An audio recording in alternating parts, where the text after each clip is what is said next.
This podcast may contain spoilers from whatever TV show or movie is mentioned. Please listen at your own discretion. Welcome to Viewers Anonymous. Yo, what's going on? I am Scoots Bronson. And I am S. Foster. That's right. You tuned into another episode of the Viewers Anonymous podcast, where we give you our very own reviews and takes of movie and TV straight out of Hollywood. What's going on with you, bro?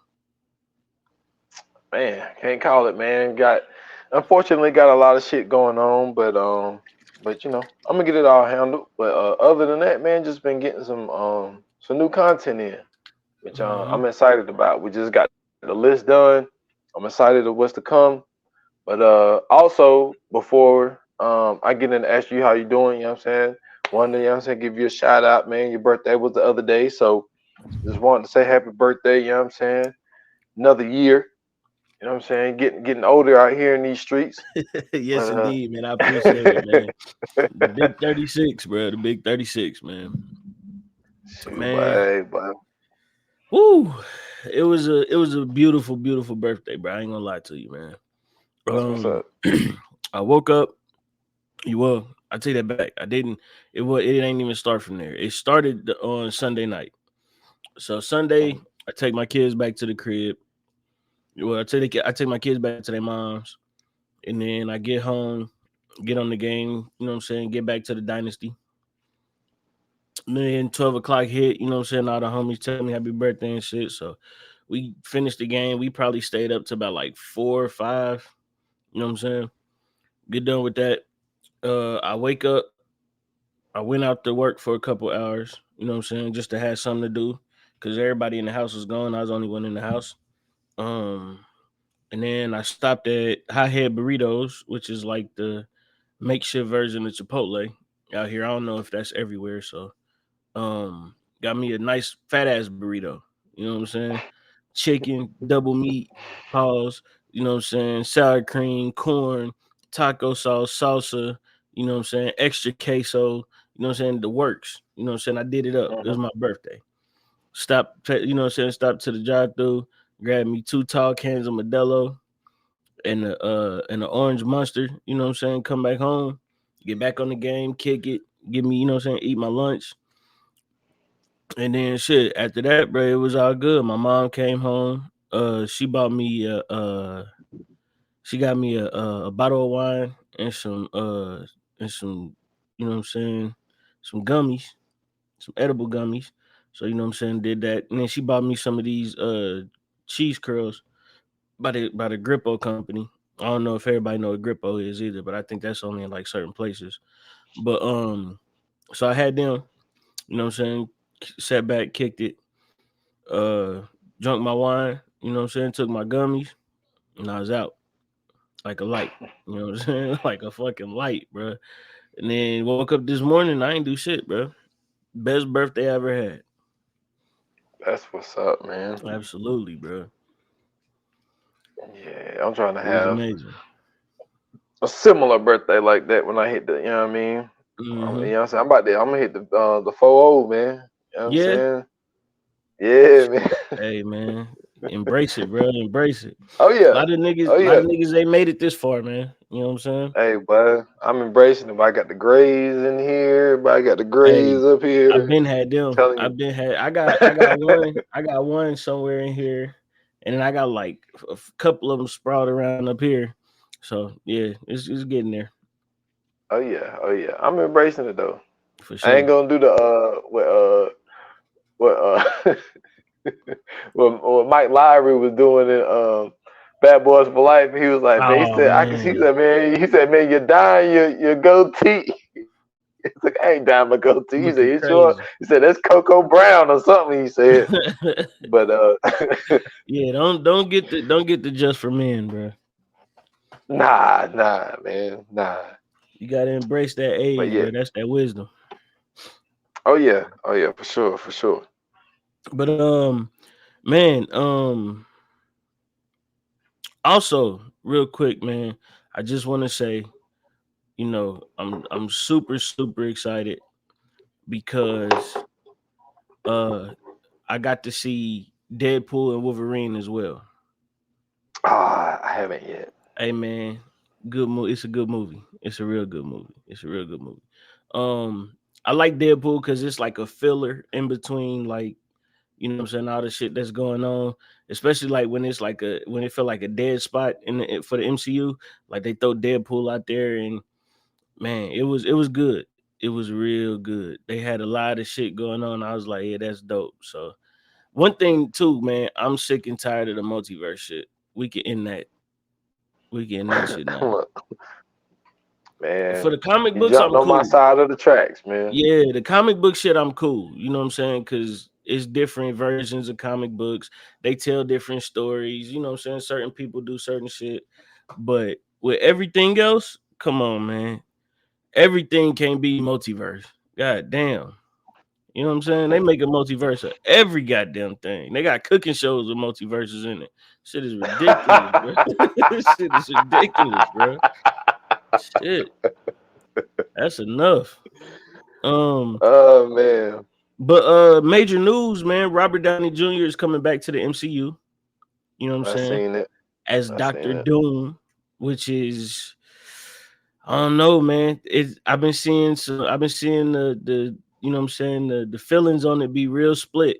You know what I'm saying? On one hand, you got the OG comic nerds that's like, yeah, in one of the runs that they had where, you know what I'm saying, Iron Man turns into, you know what I'm saying, Doom and other stuff. And then there's another one like, well, yeah, you could have found a different way to do them, but I mean, I don't know, man. I feel like nobody in Marvel has played just really like one role.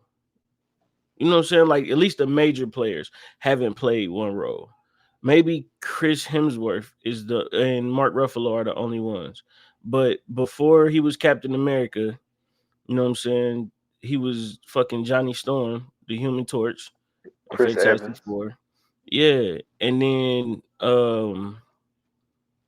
shit, this is Robert Downey Jr.'s second role, you know what I'm saying, being and in Ryan Marvel. Reynolds. Well, it was Well, DC. Well, no, no, he done Ryan did Reynolds. three. He did Green Lantern. Yep. He did the first envision of like Deadpool and the Wolverine Yep, Wolverine Origins. Well, yeah, that's what I origin. was about to say. Like he was still technically Deadpool, and remember he Yeah, was but in Blade too.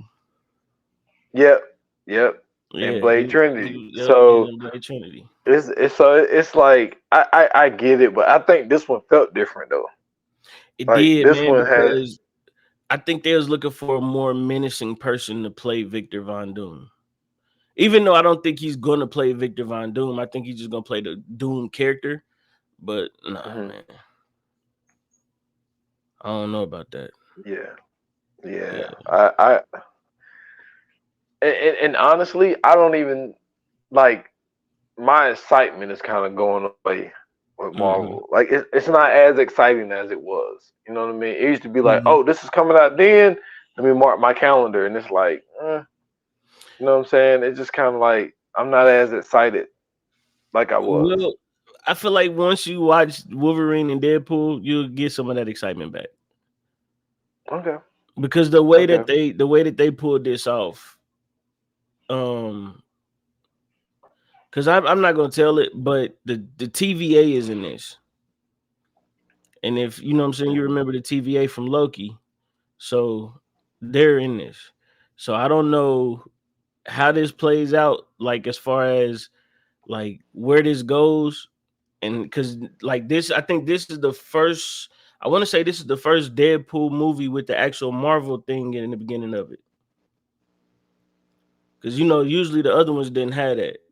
Or I got to go back and well, watch them. I got to make sure. it probably had like the regular Marvel, but not Yeah, yeah. Like this the one got the dun MCU. dun dun dun The, dun dun dun, with the page yeah, flipping and it got that on there. yeah. So you know what I'm saying? I think that's a first. And then what I'm super excited about is I think that's how they're gonna find a way to bring the mutants in. Because the whole thing has been how are they gonna bring in the mutants?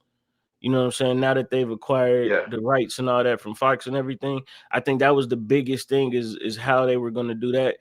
Um, yo, we finally see Wolverine in his costume, and hey, it it's a big surprise toward the end that when I seen it, I was like, oh shit, it's a first that we've ever seen this shit. So I don't know, man. It kind of got me hype again for what's coming in the MCU, man. I gotta say that they did a great job. Well, I mean, Deadpool, Ryan Reynolds is always good, but this was something different. I felt like, and I like how and I was listening to this review thing or whatever, and he tend to think that the shit was real. He was like, oh yeah, he felt like there was some shots thrown. So yeah, it spoiler was, alert, but if you on social media, you seen it. So yeah, Blade, you know what I'm saying, the original Blade, Wesley Snipes pop up. yeah, So Wesley at Comic Con did an interview with somebody mm-hmm. saying that Ryan Reynolds, he said text him or something, and then he got on the phone call. He said, Ryan Reynolds that I've been beef with for 20 years. Like, nah, I'm just kidding. He said that's something. He said that's a game that we've been playing on y'all, Yeah, but but it wasn't really no beef there. And right, so this thing that I was watching, the guy was saying, nah, I don't believe that. That he throw of the course not. shot in there and all this little shit. Yeah, So because there was some shit that was going on saying that there was some scenes that he didn't want to be in the scene with Ryan Reynolds because he said mm-hmm. something about Ryan Reynolds got on his nerves and all this type shit, and supposedly they didn't like each other. Well, Wesley said in the interview that they never had a problem with each other. He Right, said that's just something that we let people believe that we had this beef when we really didn't. But I he can was see just that. like he reached out to me and he was like, I mean, he said, I honestly didn't think that he would be able to pull it off. He was like, yeah, I do. He said, if you can pull it off, I'm there. But he Yeah, thought that there's no way because he told him the whole plan of what he wanted to do. mm-hmm. And Wesley was like, I didn't think he could pull it off. And he was like, he, He called pulled him that back shit up, off. like, yo, he said he pulled it off. And he was like, you want? He was like, I'll be there, because Yeah, he said that he really that did. he didn't want to. He said he didn't want to step on Mahershala stuff or whatever, because he Yeah, thought that he couldn't pull it off because they already announced Mahershala Ali will be Blade, mm-hmm. and so he was like, yo, Marvel got everything they got going on with this movie that's supposed to be coming out, and then me coming back as Blade. He was like he didn't think it was gonna work, but he said Ryan pulled it off, Well, see, and that's Ryan why I is. said. Go ahead. I'm sorry. I was gonna say Ryan is box office, Oh, for and sure. Yeah. there if he got an idea,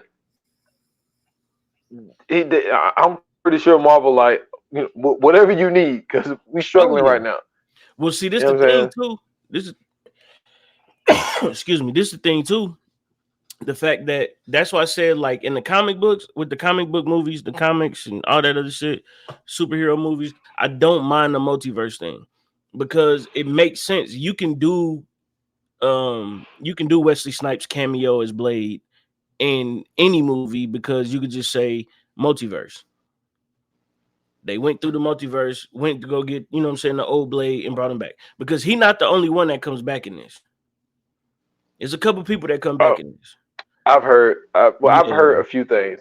Yeah. I've It's a heard a couple few people things, that but come back. So I think with that, I don't think that's going to hurt the Blade thing. I think if anything, it's going to make people want the Blade movie more now.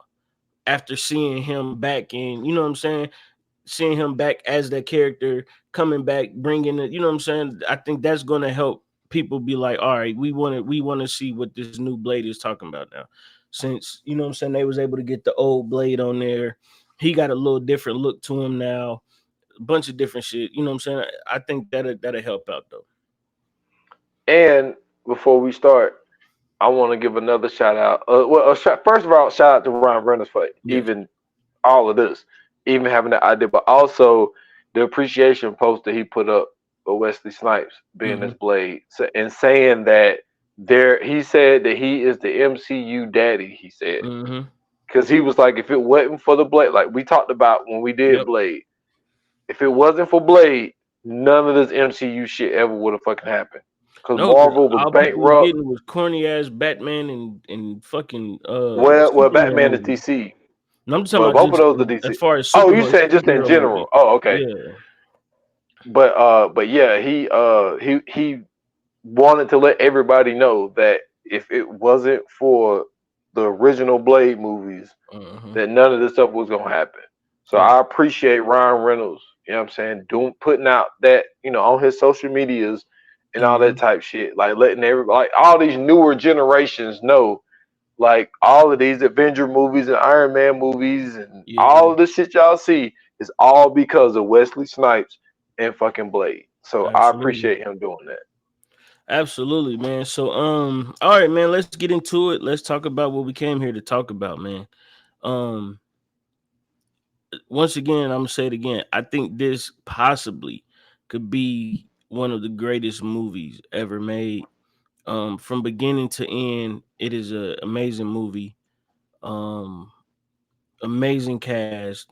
You know what I'm saying? This is one of those things where when you watch it, just for what it is amazing. But when you realize that it's based on a true story and you know what I'm saying, like the people in it are real, it's even more of an amazing story. We're talking about American Gangster, released in 2007, rated R. This movie is about a New York City cop who is put on a task force to bring down drug dealers in the 60s or the 70s. No, that's the 70s. Yeah, to bring down drug dealers in the 70s. And he finds out that one of the biggest drug dealers ever is behind this whole thing, putting out this product that is sweeping the streets at the time. This movie stars Denzel Washington, Russell Crowe, Shawitwell Ejiofor. I think that's how you say his name. Man, I botched that.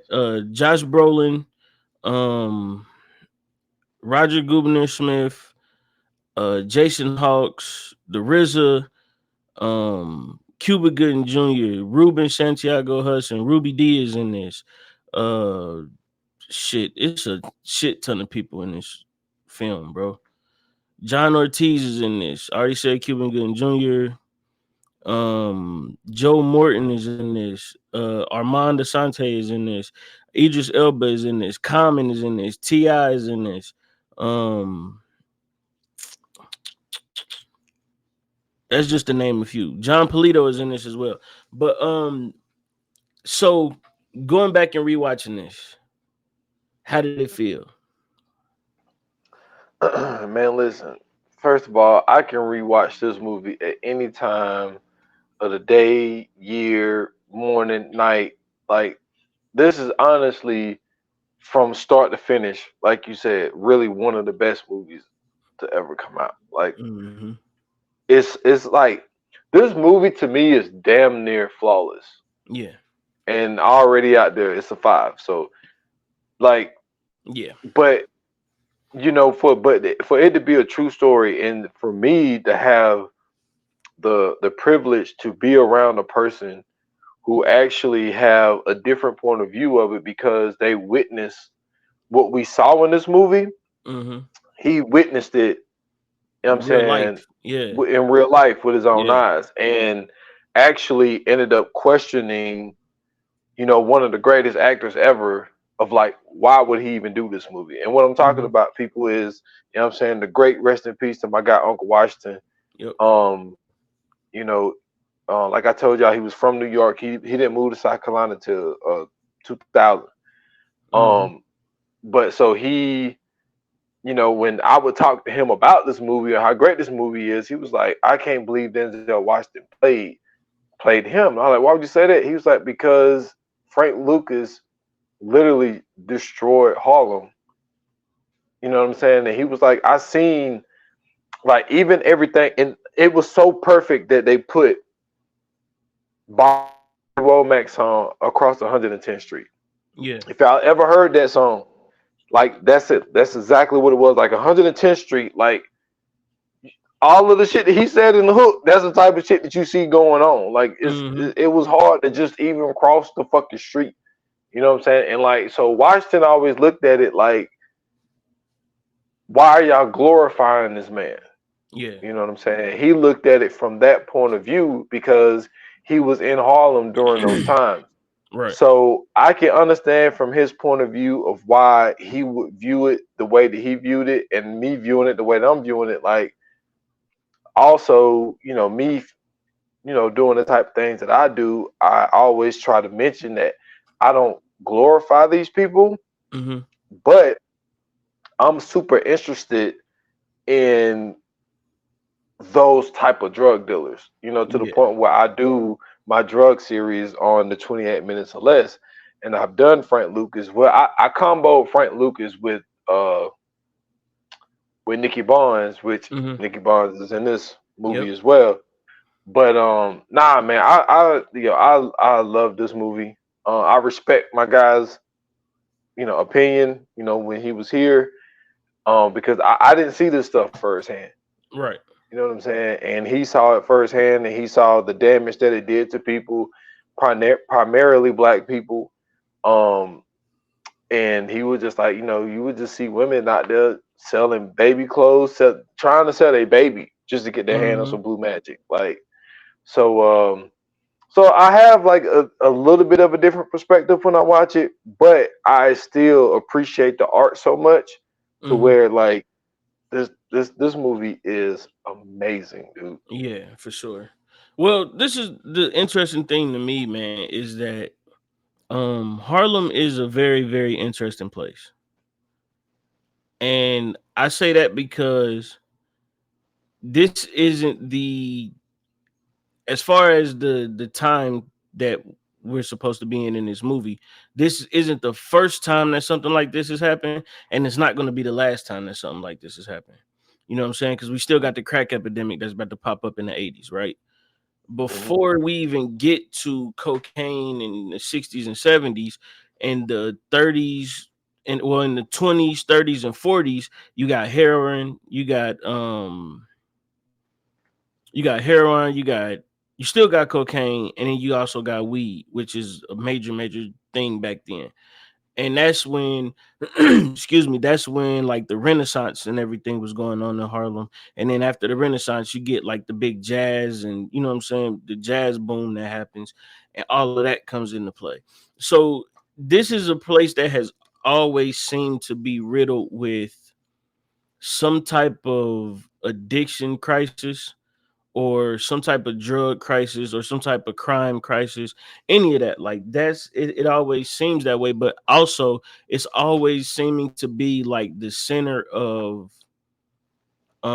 black revolution. Well, not the center, but one of the major ports of black revolution, right? Because the Hmm. Harlem Renaissance is a time where black people, black artists, you know what I'm saying, they all came together to do something better for, you know what I'm saying, the people during the 20s, 30s, 40s, and I guess you could kind of say 50s, but I want to say not necessarily, because I think the 40s and 50s was more like the jazz, you know what I'm saying, like the jazz boom, which was is still a revolution because it's a musical revolution, right? And then you get, you know, the 60s and 70s where black exploitation takes, you know what I'm saying, uh its place in cinema history, but it's a major, major part of New York, especially with the whole situation where they was dealing with the porno theaters. Hmm. You know what I'm saying? That has something to do with, you know, like all that kind of went in line with each other. And then you get the 80s and the 90s when crack is taking over, you know what I'm saying? Crime is taking over. And then you get gangs and shit like that too. So it's like Harlem is just, it just seems to be like the pinpoint center, especially for New York, of, you know what I'm saying, black trauma and black revolution at the same time. So I feel like Yeah. that's a very interesting place. So to tell the story of, which is another thing too. This is not a story about Frank Lucas. That's the one thing that when I rewatched this, I kind of looked at like, okay, this really ain't Frank Lucas's story. This is really Richie's story, and him, you know what I'm saying, coming, bringing his team together to take down one of the kingpins of New York, right?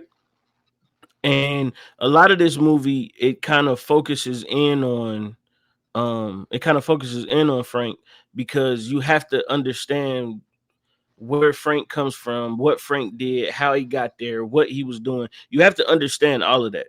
But this movie is really about Richie Roberts creating this task force to take down one of the biggest kingpins in history. And the reason I say that is because um as I like started to rewatch this, some of the stuff that was going on was kind of like it was weird because like they took a turn, right? So when you first see this, you see when you first see Frank Lucas, you see him as like Bumpy Johnson's right hand man, like, you know what I'm saying, kind of. Mhm. And you know what I'm saying, he kind of learns the game from Bumpy, and towards the end where Bumpy had kind of gotten older and ended up passing away, Frank kind of took over. And once he took over, everybody else around him was kind of looking at him like, like you the little brother, you know what I'm saying, to everything. Like you ain't nothing but Bumpy Johnson's boy. You really ain't out here for real. And then once they start showing the stuff that he was doing, it was like, okay, that makes sense. He a drug dealer. Like, okay, cool. But then um they start showing his like his bad side. Like he would start getting angry about shit. You know what I'm saying? Like he was, you know what I'm saying, verbally abusive to his girl, and like a whole bunch of just different shit was going on, which at the same time you understand why they do that because he is a fucking kingpin. But at the same time, it's like the emphasis was so deep on that part of it toward the end, toward the middle to the end of the movie, to where it was like you kind of looked at him like, damn, like you really was like a scumbag ass nigga. Because when we talk about these like these kingpins and stuff like that, like for instance, right, when you talk about Bumpy Johnson, and then you watch like this or you watch like Godfather or Harlem or anything like that, the story told about Bumpy Johnson is that yeah, he did some dirt and he did some things, you know what I'm saying, some illegal things, but when you look at the ultimate land, I mean, like, yeah, when you look at the ultimate landscape of what he was doing and when he was doing it, a lot of the shit that he was doing was actually helping other people, right? Like the fact that he was helping Malcolm X, you know what I'm saying, as far as funding and doing some of the shit that he was doing, you know what I'm saying, like the money that he was giving to the people, doing certain shit for the people, like passing out turkeys and all that type of shit. Like those are the things that, even though it's not a lot, it's a major, major part as to what people see when you do things, because you can be the quote unquote bad guy but not necessarily be a bad person. You know what I'm saying? Yeah. Circumstances kind of lead you in some of these ways. And then like, Bumpy's fighting off the mafia, he's also fighting off the police. It's like he's fighting off these racist people. It's a bunch of shit that's going, you know what I'm saying, his way, that he has to attack and still make sure that not just him but his people are okay. So I kind of you can kind of understand why when we see some of these movies they portray some of these people the way that they do, right? Even the documentaries, they do the same thing.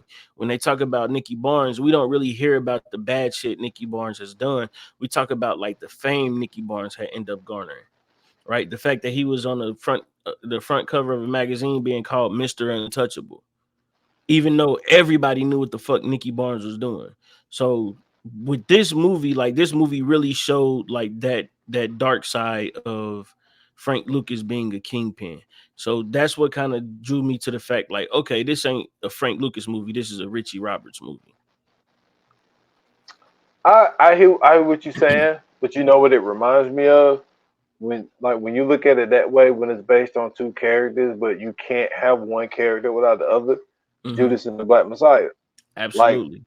the way they gave us a story, like yeah, it's a Fred Hampton story, but at the same time, it's a lot about William O'Neill, Yeah. and you get a different understanding of Fred Hampton because of William O'Neill, but you get a different understanding of William O'Neill with Fred Hampton as well. So Absolutely.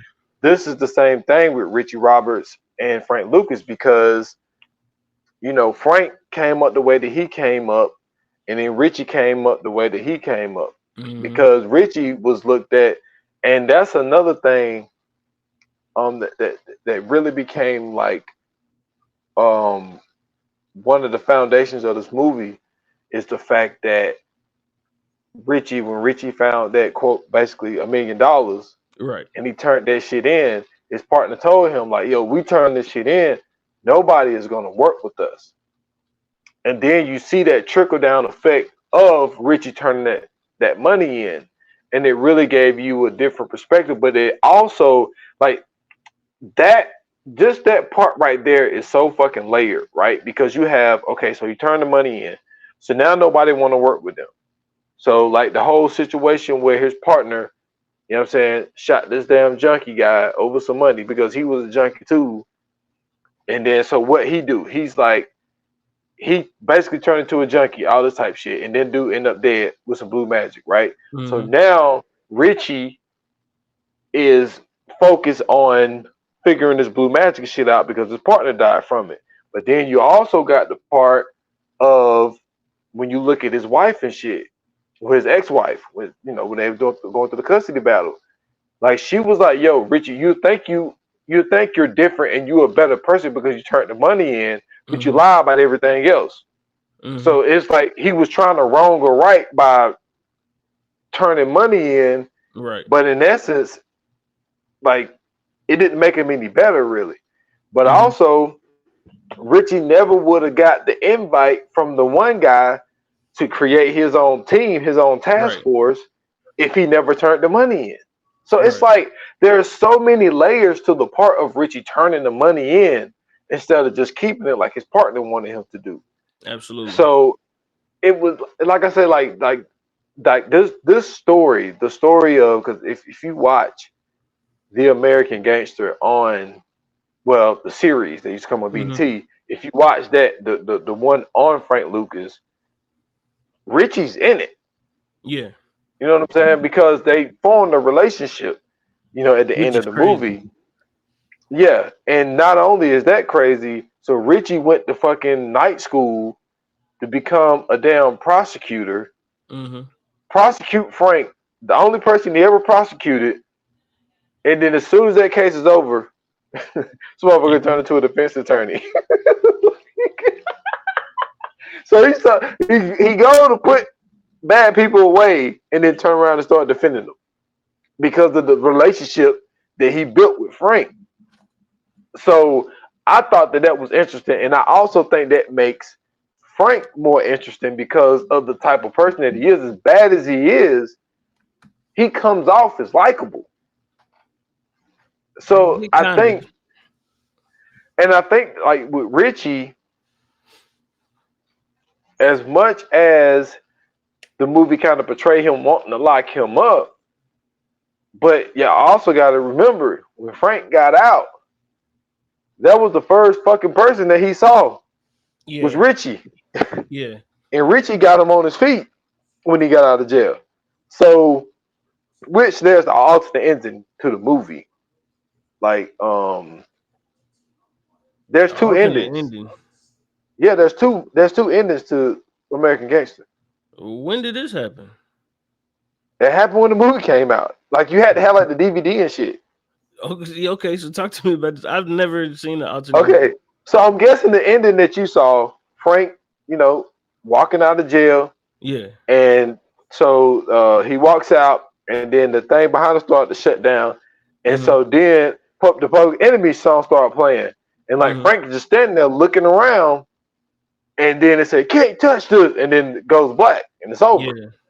Well, the alternate ending, if you had the DVD back in the day. Right. So the gate shut down. They say, "Can't touch this." And then Frank looks across the street.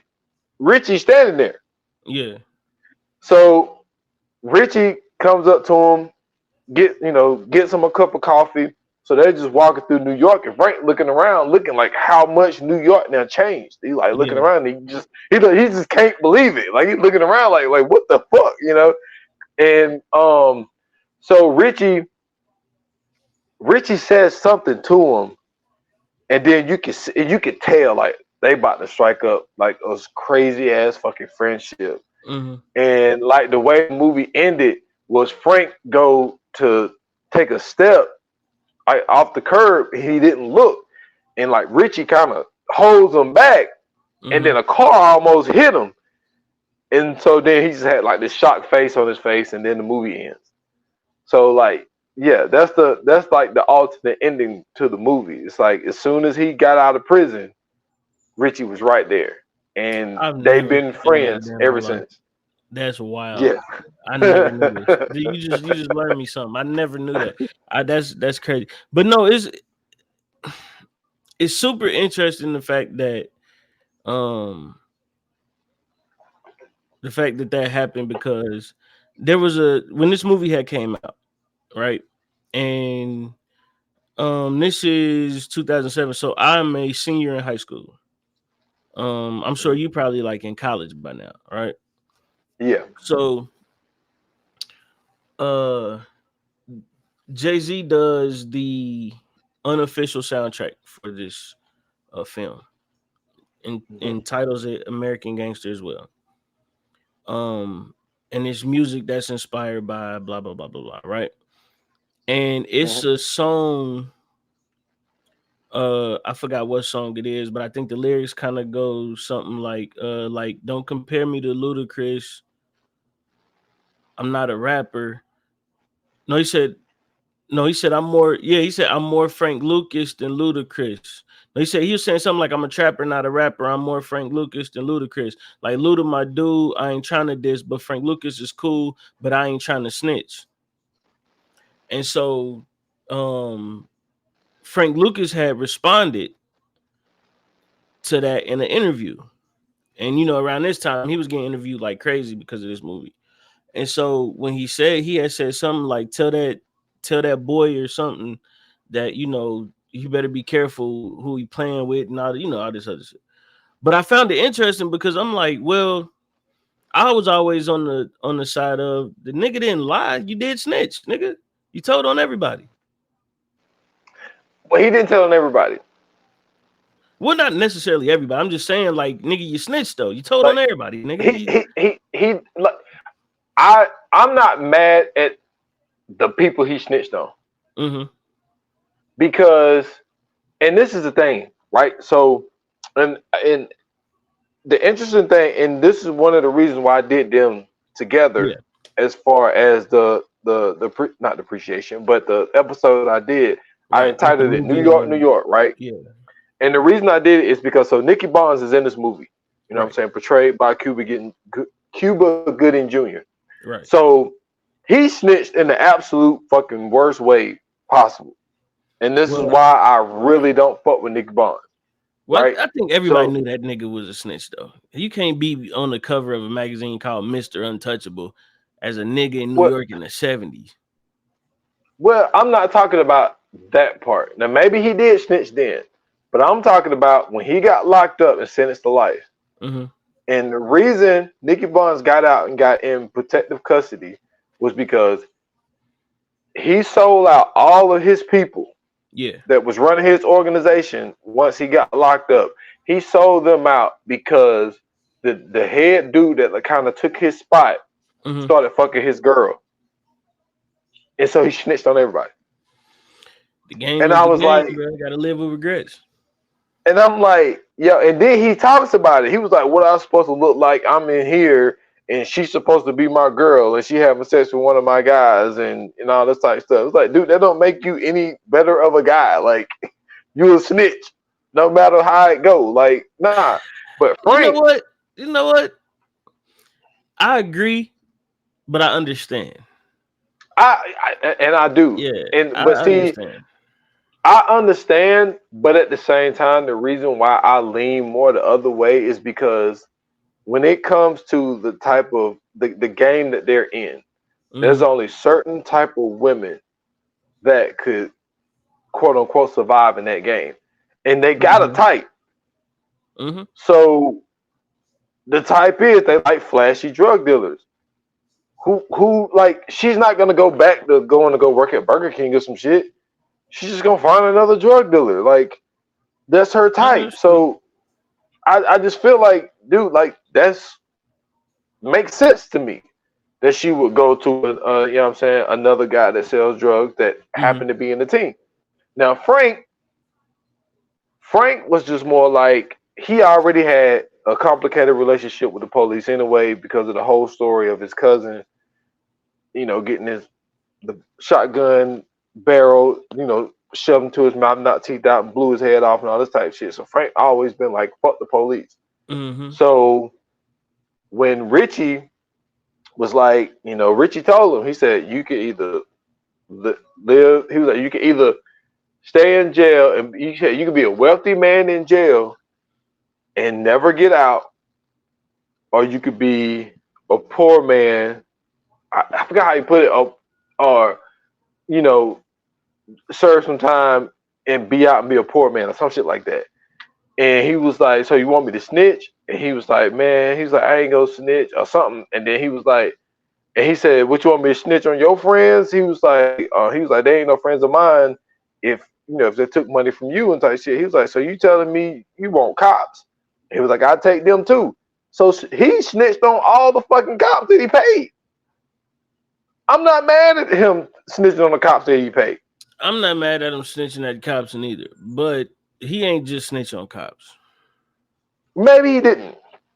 Come on, man. Listen, this is what I'm okay. This is my belief, right? And I'm just as I get older, I realize that a lot of the shit that we've learned and was taught at a young age is very, very padded. It's a lot of stat padding going on in those stories. Mm-hmm. I feel like this is one of them. I feel like him. I feel like Nicky Barnes, and a few other people. Them niggas was informants. I don't know necessarily how I could prove that, but it's a lot of shit that they did that just, to me, seemed like some informant shit. For instance, you don't fuck with the cops already, like you said. Like, he didn't have a great relationship with the cops, but you had to be fucking pretty much like offer the opportunity to give up dirty cops. That should have been the first thing you done. The cop thing, it's never a process. It's never a problem with me. Anytime niggas give up cops, fuck the cops. I don't care. Give them up. You should. You know what I'm saying? You're doing the wrong thing at the wrong job. You know what I'm saying? If you're gonna do some illegal shit, just go be a street nigga. Don't be no cop. That's stupid. But the fact, like, he had to be basically coerced into talking about who the dirty cops was. What? Don't make sense. Then the only people you gave up, or they try to make it seem like the only people he gave up was like the cops and like some niggas from the mafia. No, bro, stop. Because if you gave up some niggas from the mafia, they'd have been off your ass. Because we know what the mafia was like in the 70s. We already know how that game was ran. Them niggas was running shit since the 40s and 50s. So we already hip to that. We know what the fuck was going on. Then, not only that, you know what I'm saying? You were supposed to get locked up for a long ass time. You give out information, you still get locked up, but then you come home. That's not how. I think he only served.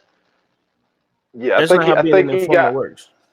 I think, if I'm not mistaken, he got sentenced to 70 and then ended up getting knocked down to 15. If I'm not That's mistaken. What I'm saying. That's not how being an informant works. If you're an informant, because once you start telling, they classify you as an informant. So once you become an informant, nigga, you basically getting the fuck out. I.e. Nicky Barnes, right? Nicky Barnes give up all this shit, but after he figure out that this nigga piping down his girl, now this nigga becomes an informant. He goes into witness protection.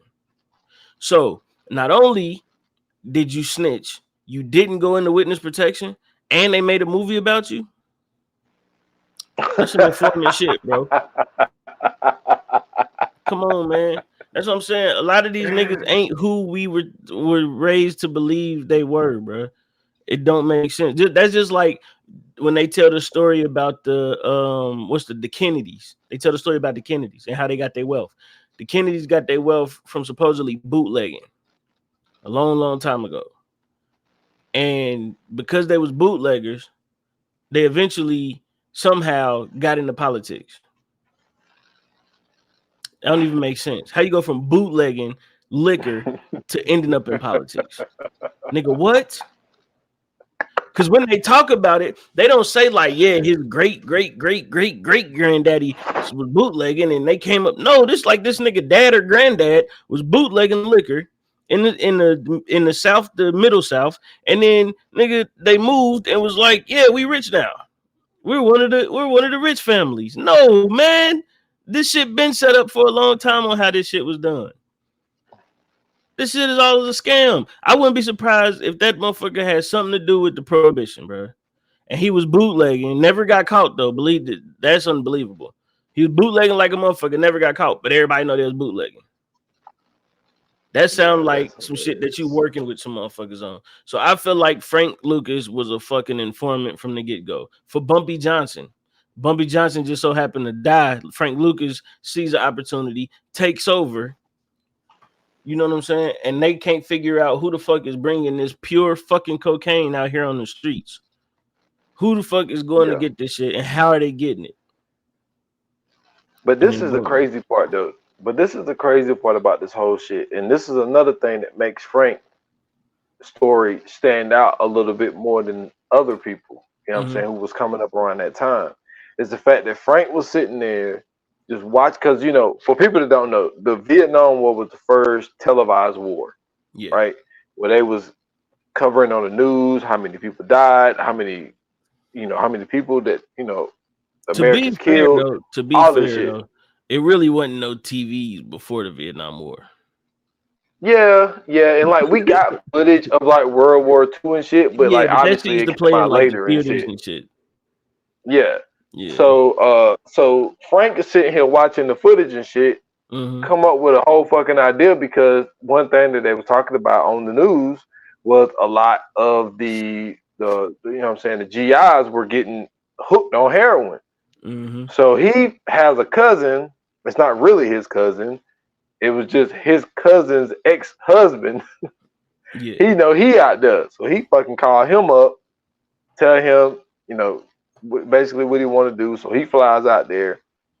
And I watched this one documentary where they was talking about when he was in Bangkok and stuff, and they went out into the jungle. It was like that motherfucker almost died. They didn't show it in the movie, but he almost died out there.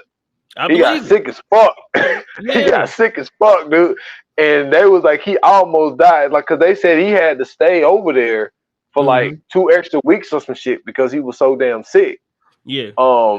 And which I think the one part is funny in the movie where he was like, man, you want to go in the jungle? He's like, man, there's snakes and tigers and mosquitoes that'll kill your ass. He tried to tell him, like, you go out here in this jungle, you know what I'm saying? This ain't what you want. So anyway, he really got sick. But anyway, so this motherfucker was watching the news, see that these damn GIs are getting hooked on heroin, flies out there to see his cousin, because his cousin owned this damn strip club over there in Bangkok, meets with the dude directly.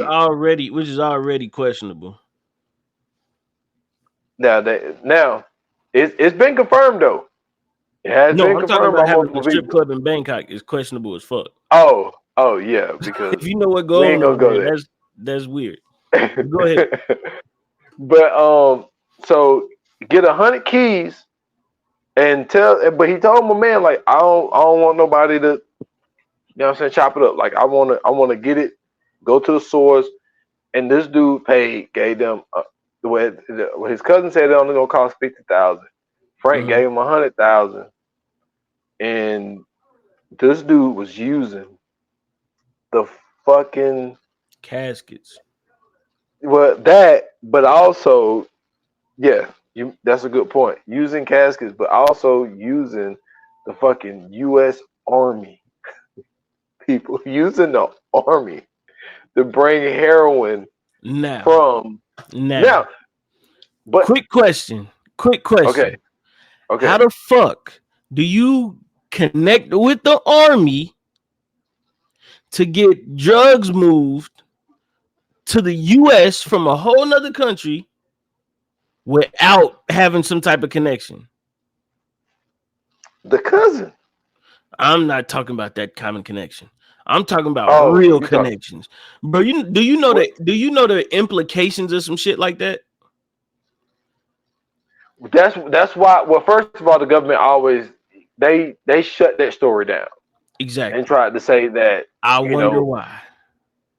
well, yeah, but we also found out later on, like even when it comes like to the Afghanistan war and all that type shit, they was all drugs is involved in all of that Oh fucking yeah, it shit. was hella weed coming back when with the Afghan war for sure.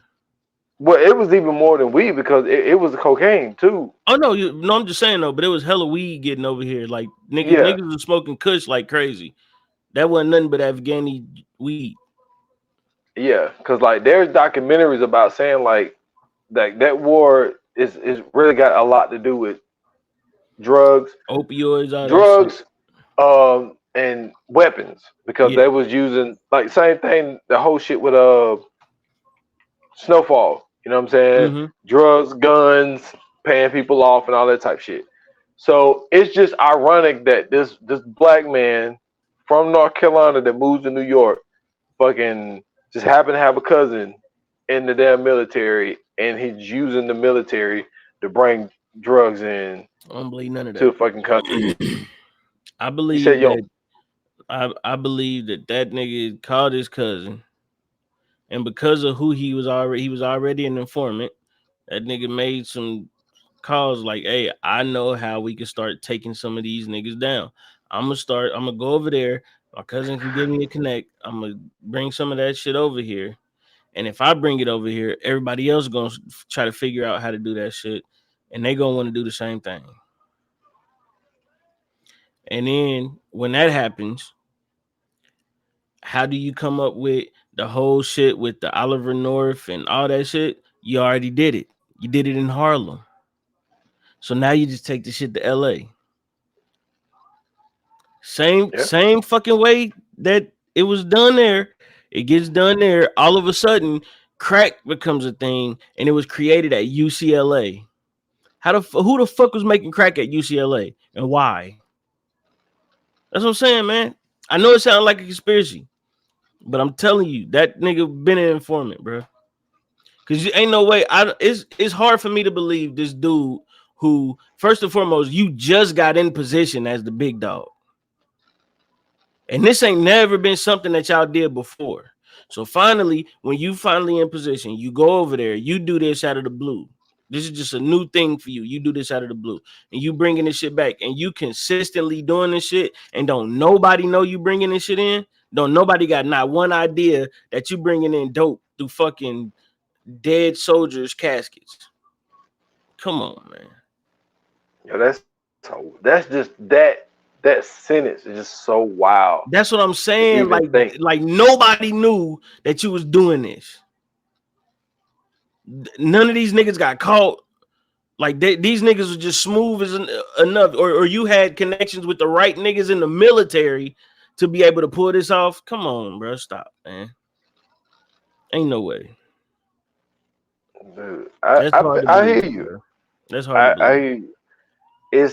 But it's wild. But like I said, it's not as unbelievable if you know your history and look up some shit and realize that America, when it comes to drugs and drugs getting in here, you'll see Yeah, that they are way more involved in this shit than they try to act that they are. because how Because else are like you gonna secrets get are this shit coming in out. here? Yeah, like they know. So I just thought that part of it was interesting, man, Mm-hmm. to do that. But also, I mean, how do I say this? Like, there's a way. Like, would you consider it like quote unquote disrespecting the dead? You know what I'm saying? Absolutely, bro. That's Like this, disrespecting a lot of shit, bro. Like you bringing drugs in through caskets of dead soldiers. I can see if they were just like empty caskets. That's different. yeah, But these motherfucking caskets got soldiers in them, bro. yeah. Like literally, they showed you the process toward the end of the movie where they took the body out and then kept the casket part, took and then screwed these screws, and you had to cut the outside of it and then pop it Mm-hmm. open, and it just, yo, Wow. And then don't that shit got to go through like weigh stations and all this other shit, cargo and all that? Like, how the fuck do you not know that this casket weigh more than it's supposed to? Well, they probably didn't do that back then, though. I wouldn't imagine you would they have weighed to that because shit. if you putting that shit on the plane and flying it over, you can't have it. The cargo got a load capacity. Yeah, but I also think that those type of planes were so big. I mean, those were what am I thinking? Powerful planes that you can have. Like the military planes were. Them things was huge as fuck. They are, but they So still I'm got a pretty sure. load capacity, bro. Yeah, but I mean, how many soldiers they really bringing back? I mean, but still, even then, Shit, during the Vietnam War, yeah, they was probably bringing back at least about 300, 400 people a trip. I that's mean, what we I'm was losing a saying. lot of people. That's what I'm saying. So you mean to tell me that all of these motherfuckers is coming back, bro, and ain't nobody checking none? This shit ain't off to But nobody. but if you look at like, you know what I'm saying, when they put that shit in the duffel bag, it's not that heavy. Like, I mean, that one dude when he first got that first shipment, man, he was picking up them damn duffel bags like But they were nothing. He was a big But that's ass what I'm saying. dude, You but gotta think about the duffel bags. It's only what, maybe 10 10 of them in the duffel bag. nah, it was more than that. Cause he got 100 keys In a that duffel first bag. time. Well, it was 3 duffel bags. God damn. That's a That's what I'm lot. saying. But it's Yeah. way more than 100 keys in a casket though. Well, no, well, they probably had them in separate ones. Yeah, Like, but I it mean, got to be way more than 100 keys in the casket. Because if 100 keys could fit in 3 duffel bags, which I still don't believe that, but 100 keys fitting in 3 duffel bags, bro. And then you talk about compared to a casket, it's probably like 500-600 easy in a casket at minimum. Like, hold on, the way they let me see portrayed real it in the quick. movie, Go because the ahead. way they portrayed it in the movie, it probably was more like 15 to 18 in one.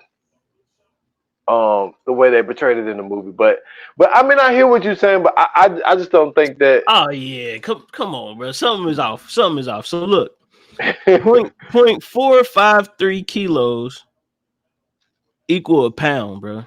Is equal to a pound, right? That's not even a whole kilo. So each kilo is around like 2 pounds, bro. Easy. 2 and some change, probably. Yeah. Come on, man. Nah, bro. But like and then I mean like the regular soldier, but you also got to understand like back then, because we didn't have all the shit that we got in our food now. So Yeah. when you look at, and I don't know if people have noticed this, you look at a lot of pictures like before like the 80s, I would say. Mm-hmm. There wasn't a lot of obese people back then. No. A lot of people was pretty thin for the most part because they ate the way you They're quote eating real unquote food. supposed to eat. Yeah. They was eating real food. So a lot of these soldiers probably didn't even weigh that much. Anyway, a lot of them was probably only like $150 to $180. No, I'm not talking about what they weigh. Yeah, I'm with you on that. I'm talking about what the casket weighs, right? A casket is That's heavy. yeah. That's not a light fucking object. Well, those caskets look like, what is it? Aluminum? Not aluminum, but yeah. I think is that what I'm thinking? Like they didn't Nah, have bro. like the regular like caskets. Like there wasn't the wooden caskets that they was No, using. yeah, but the casket is still heavy. Uh, I don't think it was that heavy. I think it's I'm about to look it possible. up. Yeah, but go ahead. I gotta see how much a casket weighs, bro.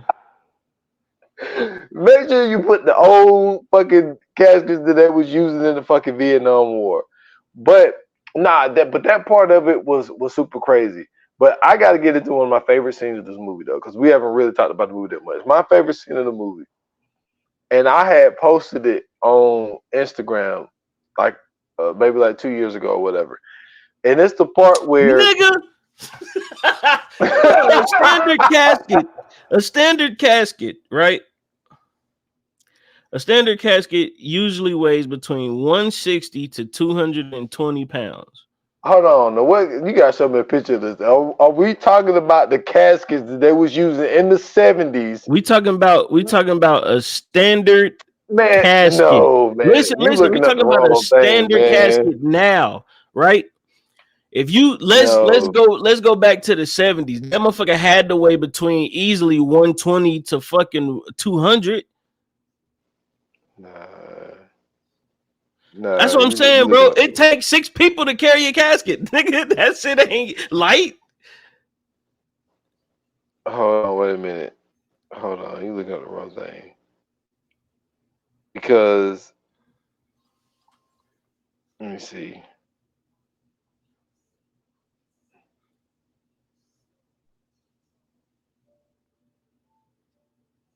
Okay. Let me see. They're gathering information. Okay, see the caskets. Let me see. Let me put in how much it weighs. I'm telling you, bro. I said a casket is heavy. It says, okay, what's the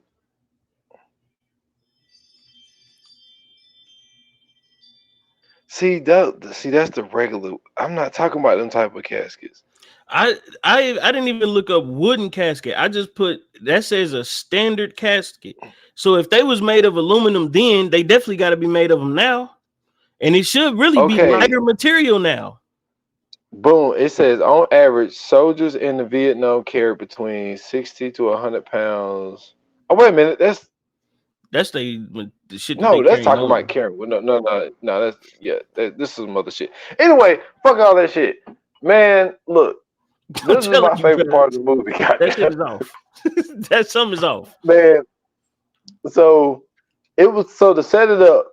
So Frank was having a party at his house, and so his cousin, and his brother Huey was over by the piano with this fucking cop guy, and the dude is drunk, high, all this type of shit. Goes to pat down the cousin's girlfriend or whatever, and grab the titties and all this shit. He's like, "Yo, what is that? What is that?" And he was like, No. So he shot him in the leg, right? Well, we got all types of people at this fucking party. Like Frank Yes. just got done talking to a damn dude from the Yankees trying to get his nephew damn shot with the Yankees and shit. So he shoots the fucking dude in the leg, the cop in the leg. Frank comes over there, start choking my dude, put his head in the piano, start shutting the motherfucking piano on his head, and then told everybody to get out. Now this is my favorite part.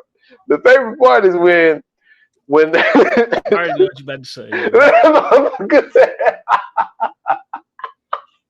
he said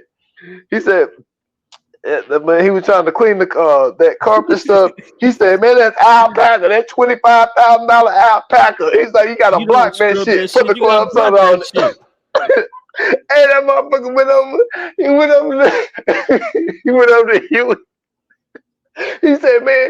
He said, "Man, you got a fire." He said, "Man, that's your cousin." He said, "Man, you don't hurt his feelings." He said, "He don't feel shit because he coked up all the motherfucking time."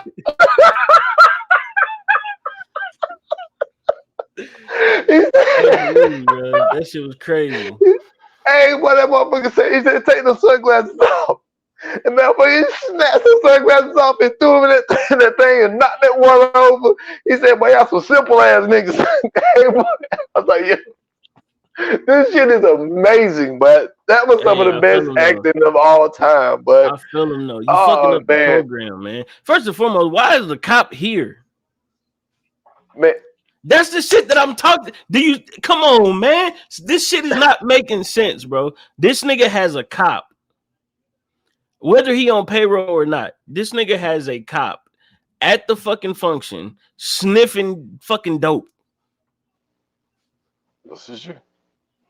Not only that, this nigga shot somebody in the head broad daylight. Never got questioned. Not one time. You know, they're like I watched like this documentary was saying that the tango person is a real person. Yeah. And they say that because like there was this thing that I watched, like stuff that was true and stuff that wasn't true. Mm-hmm. Like when it comes to American Gangster. So they was like that was one part that was confirmed to be true There was a drug dealer named Tango that he shot in broad daylight to basically prove a point to people, but people were so scared of Frank that nobody said that. Nobody told on him or whatever. And then Told they on were them saying niggas. some They stuff. found the niggas a dead body in broad daylight. Yeah, but they didn't say who shot him. It was just more like, yo, did y'all see anything? Nope, we didn't see shit. So it was kind of like one of those type of situations Right. where people was like, I'm not saying nothing because it's going to get back to Frank that I'm the one who said something. Next thing you know, I'm going to turn up dead. But Absolutely. they did say what was fake about that scene was his brothers wasn't there. They did That's that for the odd. movie. Whether they was there or not, to me, never made a difference.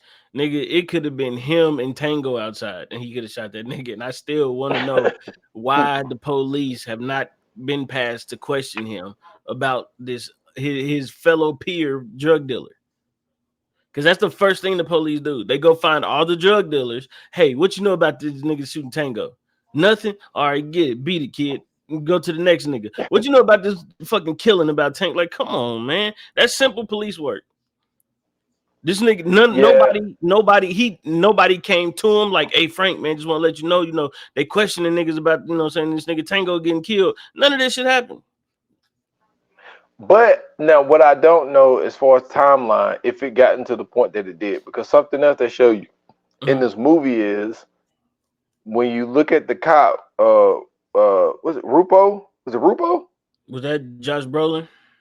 Yeah. Yeah. So when you look at Rupo, like he was trying to tell Richie, why the fuck you trying to arrest Frank? He's the cash cow. Mm-hmm. So you got so many cops that are getting so much money off of Frank that they don't want to arrest Frank because they're like, yo, because see what they tried to do, they did the whole French Connection shit where they would lock up a drug dealer, take his fucking product, chop that shit down to nothing, and then sell it back to drug dealers. Right. So when Frank came in and Frank got this pure shit, you can't so do that. nobody want, yeah, you can't do it no more. So now the cops are just like, okay, well, since we can't take the drug and do this shit anymore, we're just gonna let you keep doing what you're doing, but we get a cut. So Richie was really the only person that's like, yo, let's lock this dude up. Everybody like, no, we need this dude. He paying our kids college. Mm-hmm. He's paying my mortgage payment. You know what I'm saying? Even more of a reason I say this nigga's a fucking informant, bro. But the thing is, who he had to tell on, he ran everybody out the market. Who did he have to tell on? Yeah, because all everybody. The drug dealers. But this is the thing: nobody could replace him. He put himself in a position. We don't know that because this nigga worked for the government. Of course, nobody's gonna be able to replace this nigga. The government set this nigga up to do pretty fucking well. I'm telling, bro. Listen, this is the thing. This has always been a thing for me, bro. Okay. First and foremost, we're not talking about, you know what I'm saying, your Meyer Lansky's. We're not talking about Billy the Kids. We're not talking about fucking John Dillinger's. We're not talking about them, right? The motherfuckers who was really at war and odds with the police and the government and shit, who really had like La Costa Nostra connection, all that shit. We ain't talking about the mafia. We talking about niggas. And you know what I mean when I say that. That's why you laughing. We talking about niggas, okay? Now, the Black Panthers, them niggas got together and said, hey, man, we gotta stop some of this shit. The LAPD is beating on our ass, and this shit ain't cool. These niggas go get guns, and they don't go kill nobody, don't know nothing. They just get some guns, they form up like Voltron, and just stand in protest. They not shooting the guns. Niggas don't even know if these guns is loaded. They just know they got guns. Right? Mm-hmm. Nigga, the FBI said, hey, fuck that. We not doing that shit. Gun laws just start popping up out of nowhere. NRA pop up out of nowhere. This is how this shit happens, right? You mean to tell me that around the same time all that shit happened, niggas in New York was selling drugs like a motherfucker? Nobody had no nothing on it. The only nigga to stop the crimes was Ritchie Roberts. Come on, man. Come on, bro. That was funny as fuck. This shit don't make sense. Niggas just got guns and stood in front of a courthouse, nigga, and they start bringing the National Guard, task force, all this shit. And a nigga left the country, went to another country, got some drugs from that country, brought them back to the country, start selling them. Money coming out, niggas is rich, niggas is on the cover of magazines, they doing red carpets, and I mean, like, it ain't nothing. Just they walk in the streets, you know what I'm saying? Everybody know what they do. The whole hood know what they do. And they didn't know what these niggas was doing. And they was just letting them rock. Nah, I don't believe that. That's not how that works. That's not how none of that shit works. Okay, the niggas in Tulsa, Oklahoma was just living life. They was just having a successful community, and niggas got irritated. The white folks got irritated with that. It was like, fuck that. We burning this whole shit down. Created a fake little incident and was like, call the army. They dropped bombs on that shit, everything. The niggas in Philadelphia, them niggas wasn't doing nothing crazy. Them niggas was just living life, right? Doing their thing. These niggas got word that these niggas was having the resistance movement and dropped the bomb on their building. In Philadelphia. So you mean to tell me that in New York, where you can get a nigga easy, because all niggas do is walk. Nobody really got no car. So you can walk up on a nigga and get him whenever you want. And most of the people in New York frequent the same places.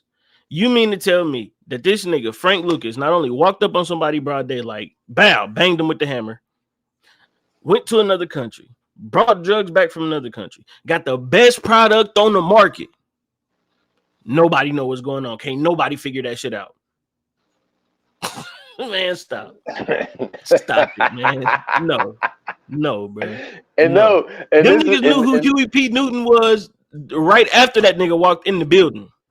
When he walked in the building in that courthouse with that gun, they said, I know his name now. Nigga, and they don't know nothing about Frank Lucas. All right, bro. Yeah. And this is how he came on the radar.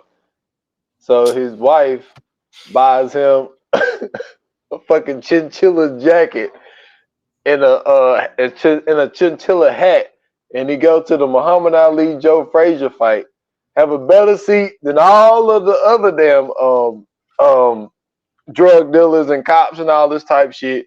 They stop Muhammad Ali on his way to the ring. Hey, this is Frank Lucas. Shakes his hand with a glove on, and then go fight Joe Louis. That's how. And when have you ever heard of some shit like that? And they just now finding out who this nigga is. They stopped Muhammad Ali midway to the fucking ring. This nigga didn't take off his robe. Nigga gloves just got put on. They ain't even put the Vaseline on my man's face yet. Nigga intro still going on. Marvin Gaye still back there singing. And this nigga stops to introduce him to Frank Lucas. Joe Louis stopped him to introduce him. It don't matter who the hell it was. That shit could have been Evander Holyfield. He stopped that nigga to introduce him to Frank Lucas before the fucking fight as he's walking out. He on the walkout. This ain't after the fight. This ain't in the locker room before the fight. This is on the walkout. Yep. And they say, who is this guy in this chinchilla? Who could he be? And then they just go take a picture of him and put it on the board. Stop, man. No, the nigga was a fucking informant, bro. He was connected, bro. That nigga was a William O'Neal. Damn, he put him as a William O'Neal. So was Nicky Barnes. Well, we know Nicky was, yeah. You don't get on the fucking cover of the fucking New York magazine talking about Mr. Untouchable and you sell dope? Come on, bro. What part of the game is that? The snitching game, apparently. Come on, man. And this nigga, he had to be an informant. I'm waiting for the truth to come out because he had to be an informant. Then when you get out, you become friends with the nigga that locked you up. What? Come on, man. What the fuck is we talking about? I'd have choked the shit out that nigga the first time I seen him, man. What the fuck is we talking about? Yeah. Until I just did you find out this dude can. Well, at the same time, when your whole what that shit say? Like 60% of his family got locked up and all this shit, and he ain't had no friends. His wife moved back to Puerto Rico. Who do you got? If you walk out of prison, it don't matter. Whoever I had in prison is who I'm gonna have because I'm going to kill this motherfucker. I'm going right back in. Nah, I think I would have did Frank. But I like what you a defense attorney now? You got bread? Hell no, man. Hell no. That me and Richie about to be friends. I'm sorry. I'm broke as fuck. I just got out of jail. I ain't got nowhere to go. Ain't got nowhere to live. Ain't got no money. And it just so happened that the nigga that locked you up is on the other side of the street waiting on you. Yep. For you to get out. You ain't talked to this nigga the whole time you've been in prison, but when you get out. Well, that we don't. I think no. I believe now in the American Gangster that they had communication when he was locked up. I believe. I could be wrong on that. That's even more sketchy. Because if they did have communication, nigga, why is he coming to see you in prison? He locking you up, and he coming to talk to you in prison. Well, we see he switched sides. I bet he fucking did because he was always on that side. Yeah, that's easy to do. It's easy to have a Chiefs jersey on when you like the Chiefs. No, I'm just saying. So you saying that you think that Richie never really wanted to be a prosecutor? He wanted to be a defense attorney the whole time. What I'm saying is, because that's what I meant by switch sides. Richie was a prosecutor, a defense attorney, and all this other shit. Because remember in the movie they showed when they were sitting there he was sitting at the desk and they was watching the fight shit. He got the what's the name and say he got approved by the bar. Yeah, he passed the bar or whatever. Yeah. So we already knew he was going on to do some different shit anyway, right? Well, knowing that he's a detective, this nigga's about to be a prosecutor or a lawyer or whatever, because at the time it didn't say, it just said he passed the bar. So we didn't know what the fuck he was going to eventually do. But we knew he was going to do some shit in the legal system. Yeah. So the nigga was a detective. You think it wasn't going to be hard to find out who this nigga really was? Oh, this nigga works for this nigga works for the government.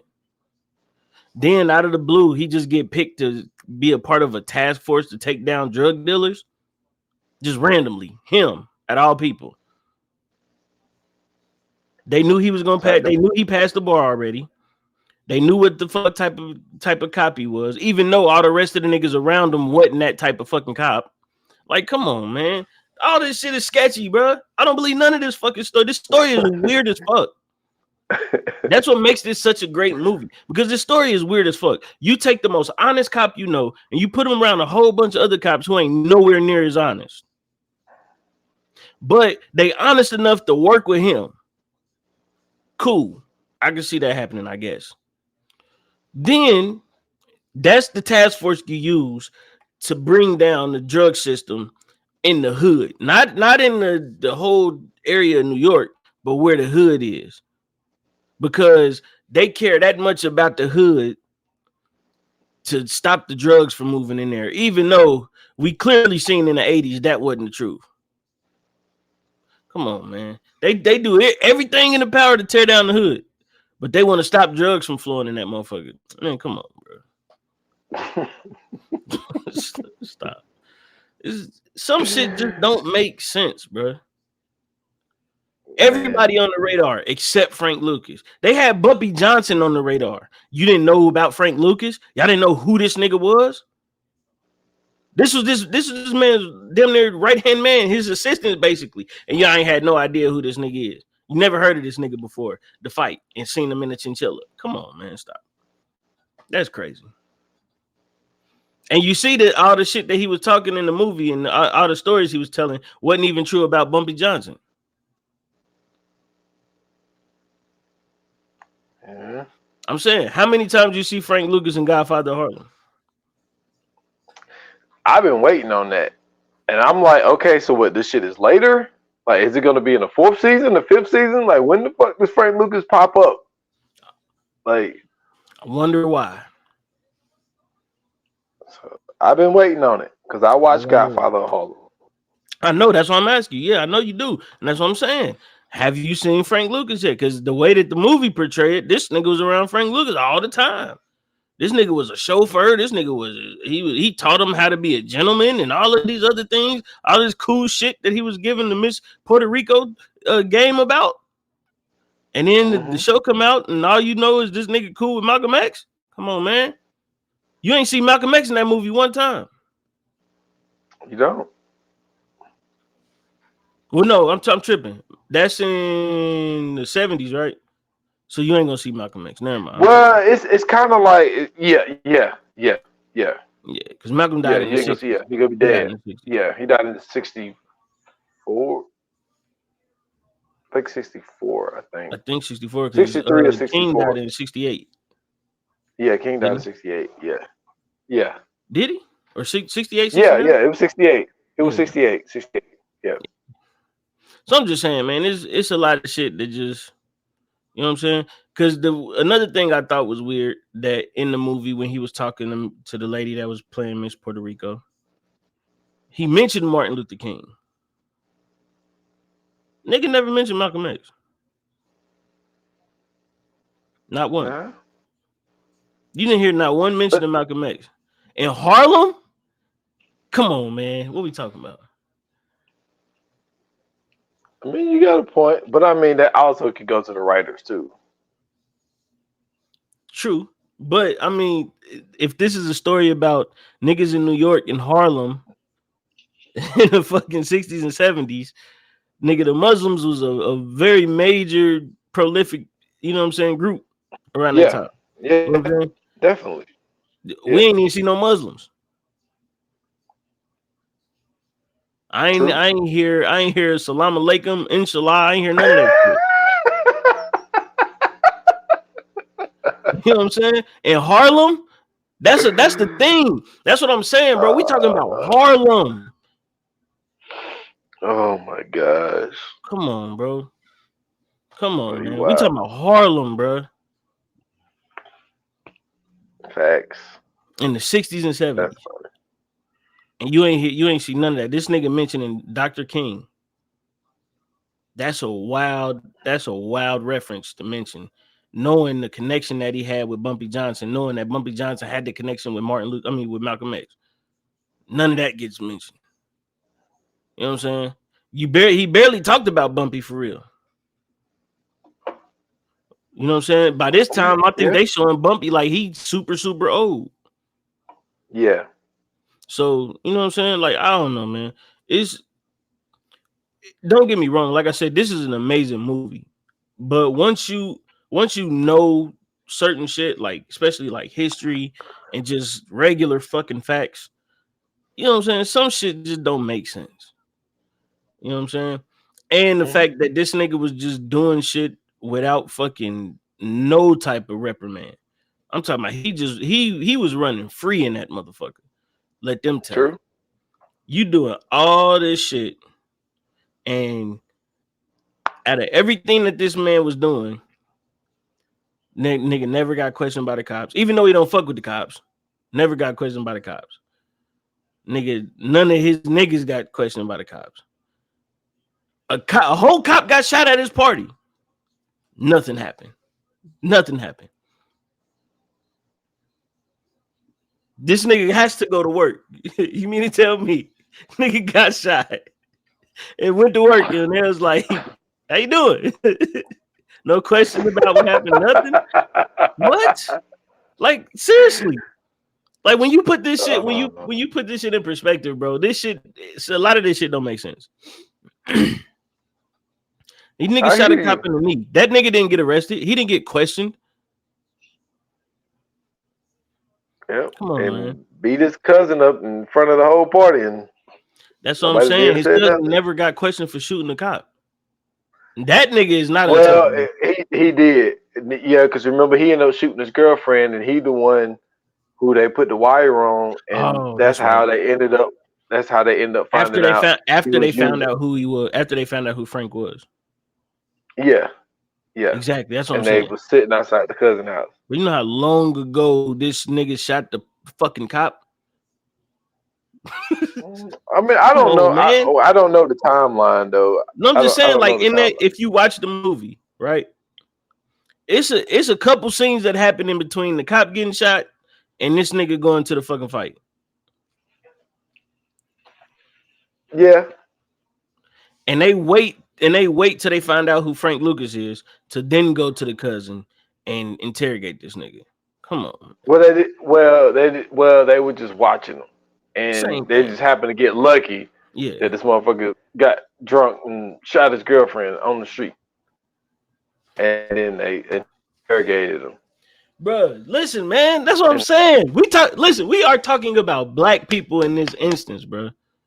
We're talking about black people. Okay. Mm-hmm. I don't know how many people that listen to this are black or whatever. When I say we talk about black people, bro, y'all gotta feel me on this. Okay. In the 60s and 70s in New York, they was still calling us niggers. In New York. I'm sure Uncle Washington told you some stories. They was still calling us niggas. They was having race riots and shit in New York in the 60s and 70s. And I know it was in the 60s and 70s because we had a race riot here in Dayton in 66. So if we had one in Dayton, Ohio, I know for sure they had one in New York. And we don't fuck with that, sir. We didn't fuck with the South. You feel what I'm saying? So Yeah. come on, man. Come on, brother. Like some of this shit just make it make sense. Just tell the truth. Just let me know. This nigga was an informant. I promise you he was an informant, bro. He had to be. Because a lot of shit that he doing don't add up. Niggas just killing niggas willy-nilly. Nobody questioning shit. Nobody even worried about it. Nigga, the only time you do shit like that, nigga, is when you got immunity. If you know ain't nobody gonna fuck with you. You know what I'm saying? That shit just don't add up, bro. I hear you. And I'm not disagreeing with you. Oh no, yeah. I'm I not know. I'm not disagreeing saying with you are. Yeah, I'm not saying you are. I'm just saying, like, for me, Yeah. man, a lot of this shit just it's some like a lot of wild shit happened in that movie. You know what I'm saying? This nigga shooting his Yeah. girlfriend. This nigga walking up to a nigga just shooting him in broad daylight around a bunch of people in front of a street vendor. You know what I'm saying? This nigga just randomly buying a house. Nobody questioning none of this shit. Where is he getting his money Yeah. from? Who is this nigga Cash. walking around New York in this suit? Who is that nigga on that nag? That's what I want to know. Come on, man. You know what I'm saying? They knew everybody else. They knew a Bumpy Johnson. They knew a Nicky Barnes. They knew all of these niggas. They didn't know who Frank Lucas was. That nigga on that neck. Come on, bro. And then this nigga comes up with this brilliant idea to ship drugs through the fucking caskets Military. in the military. Like he got them type of connections. Man, stop, bro. Then the nigga that he called wasn't even in the military. You said the nigga owned the fucking this nigga owned the No, strip he was in club. the He used to be military. in the military, didn't he? No, he was in the military. He was still in the military. But he just he had a suit on the whole time. Nigga, that don't mean nothing. My uncle still got a suit. He ain't in the military.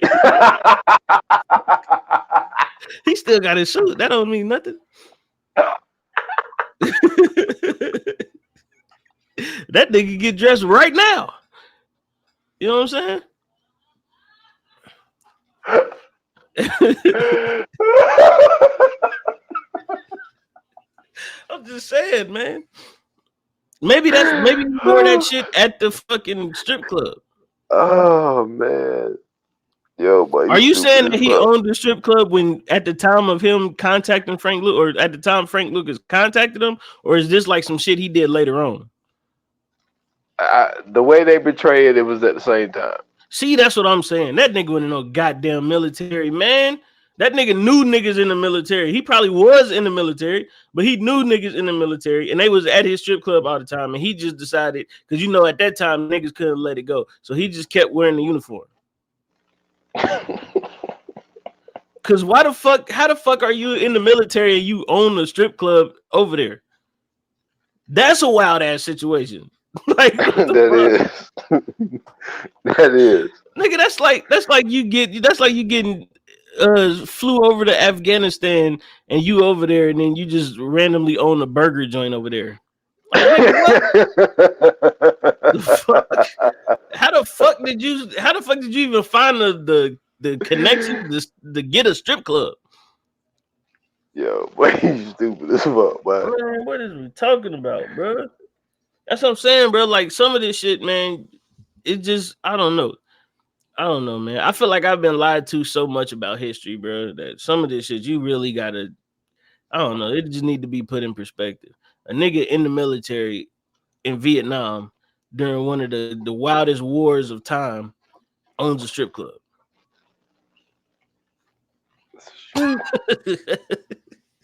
Okay, yeah.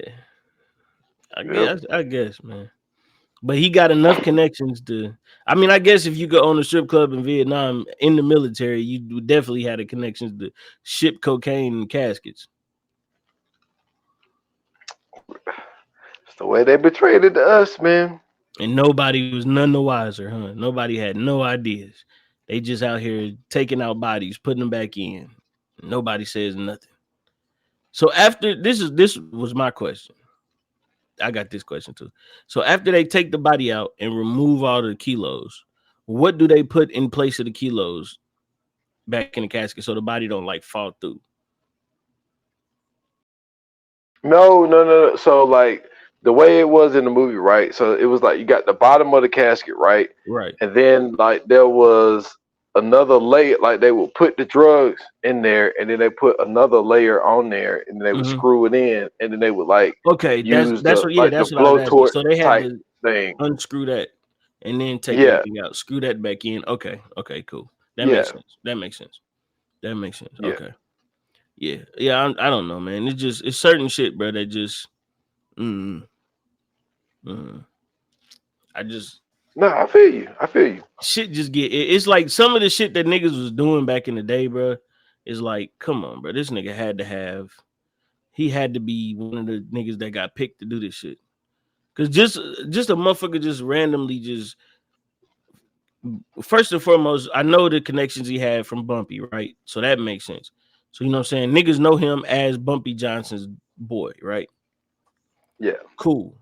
With those connections, that's not confusing. Everybody know how the game go. That makes sense. But then, like, nigga, how did you find the connect over there? How was you able to get the right processes down in order for niggas to know, drop it off here, come over here. When they go to New York, this is what we do. Like, it's a lot of shit that just wasn't explained in that process that I kind of question too. But overall, like I said, man, this was an amazing movie. The acting was phenomenal, though. The acting was phenomenal. Denzel Washington, man, he woo. It's one of those things where, like, you know how some people would say, "Oh, he's himself in every film." Yeah. He's so good that like his self can beat other people, and you don't even think twice about that. Yeah. Like he literally plays himself in every film. But somehow, like his portrayal, it feels like it's a different person. Like the nigga from Fences and the Frank Lucas nigga don't feel like the same people. That's a good example. You know what I'm saying? Yeah. like two older black men, you know what I'm saying, at the time, and him portraying them, but they just don't feel like the same people. You know what I'm saying? Like the nigga that he played from Flight and the nigga that he played in what was that? Devil in a Blue Dress or whatever. Yeah. Don't seem like the same people. Yeah. So I mean, amazing. Russell Crowe being a fat Russell Crowe at this time. Hmm. Amazing work. Amazing work. Great Boston accent, by the way. You know what I'm saying? Even though he was from Jersey, which is weird. But great Boston accent. You know what I'm saying? I don't know if you peeped that. That kind of threw me off too. I don't know if he was from Jersey. I know he lived in Jersey. I think that's what it was. Yeah. Yeah, I don't know if he was from there though. He might have been from Boston. But let me see.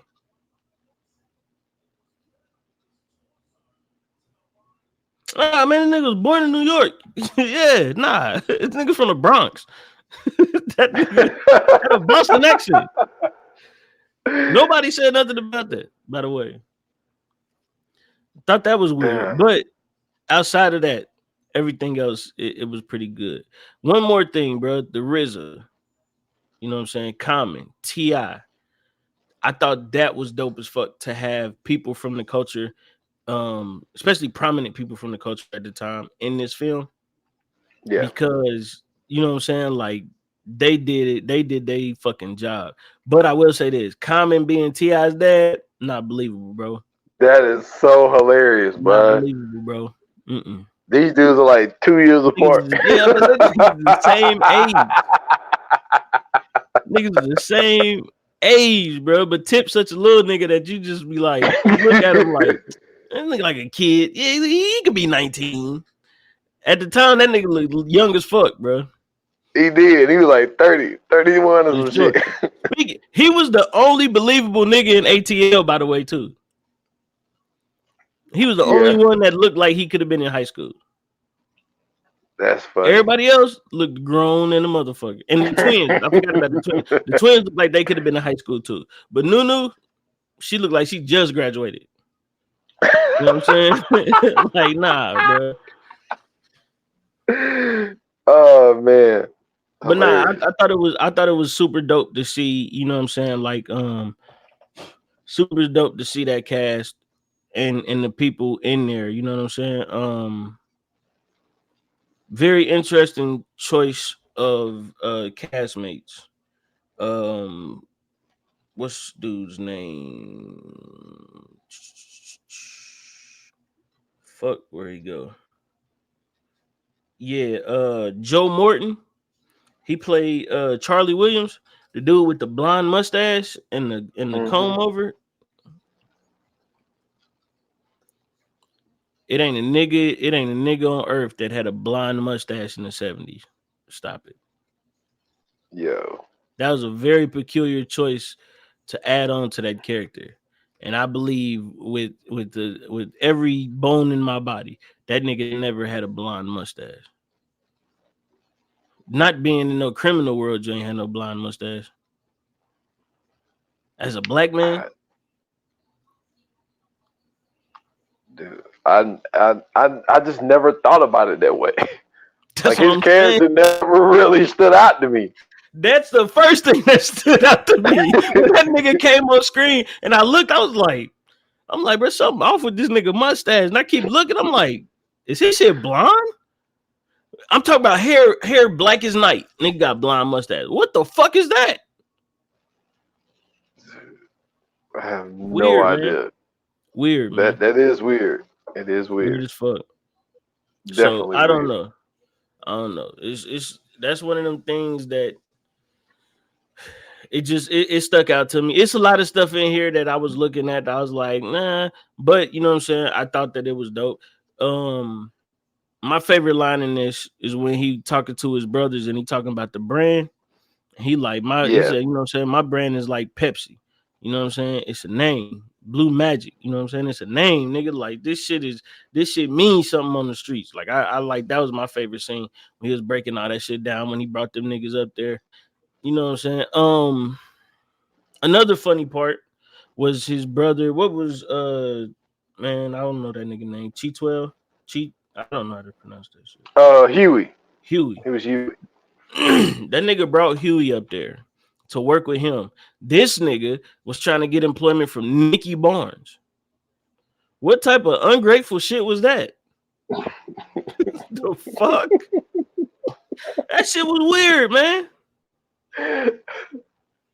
He said, "You know, if you were my brother, I'd kill you, right?" Yeah, I would too. I just brought you all the way up here from fucking, I don't know where the fuck y'all they was from, Alabama or wherever. Greensboro. They was from Greensboro, North Carolina. Yeah. Yeah, I just brought you up here, nigga, from the fucking sticks, so you could come in. Here you come in dressing like a fucking Soul Train dancer.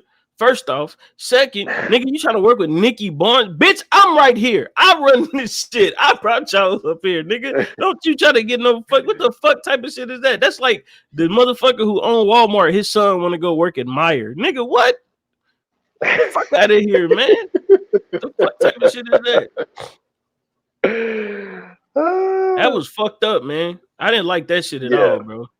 I didn't like that shit. Like, nah, man, Nicky cool. You don't know this nigga, bro. Nigga, we sell drugs. This is my fucking competition. He cool. No, he's not. He know you my fucking brother. You over there fucking pillow talking with this nigga. Exactly. You know what I'm saying? I ain't like that shit, bro. I ain't like that shit at all. Then you got your cousin going around here being the fucking driver. How the goddamn time?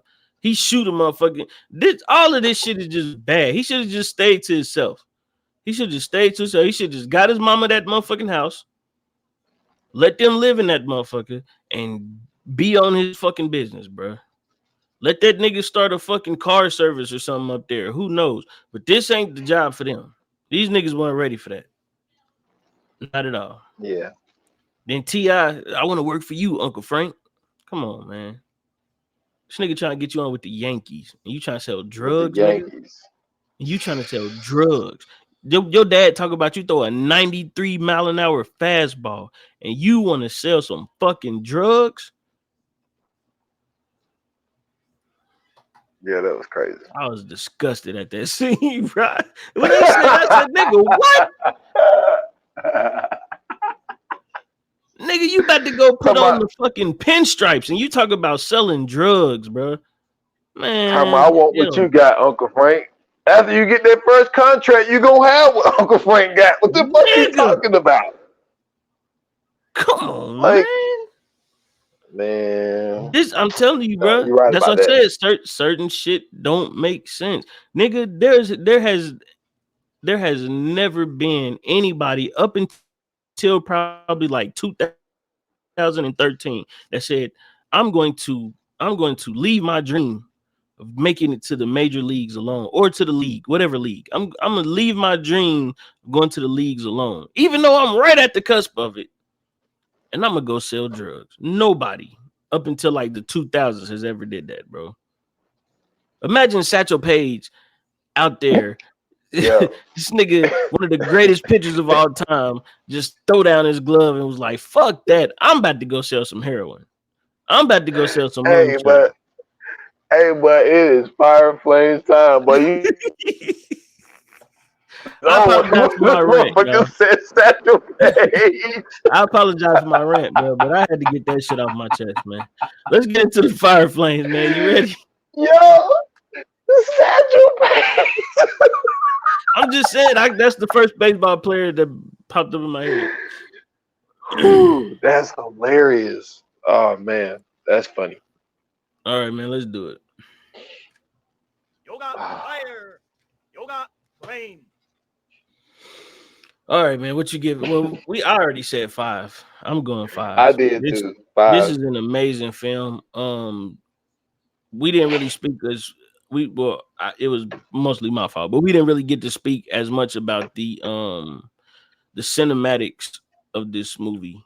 You know what I'm saying? This movie was shot very, very well.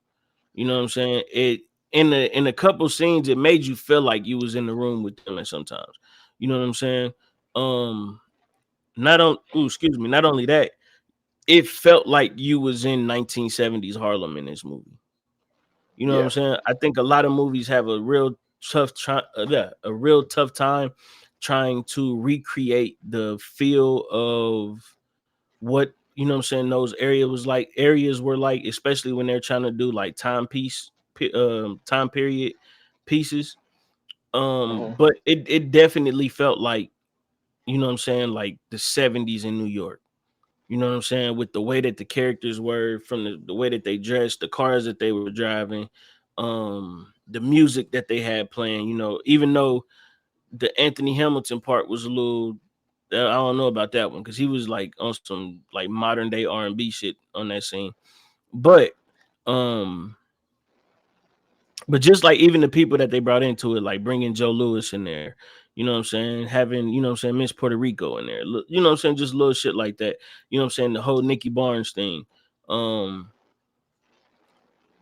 all of that made sense. You know what I'm saying? The way that they portrayed Bumpy Johnson, you know what I'm saying? All of that was like, yeah, this feels like you in the, you know what I'm saying, you in that time period. Yeah. And nothing really seemed out of place. The actors did a great job. The story was phenomenal. Um, 5, bro. 5. Well, we on the same page, man. Exact same page. Cool, man. Let's go ahead and get into the coming soon. Let's do it.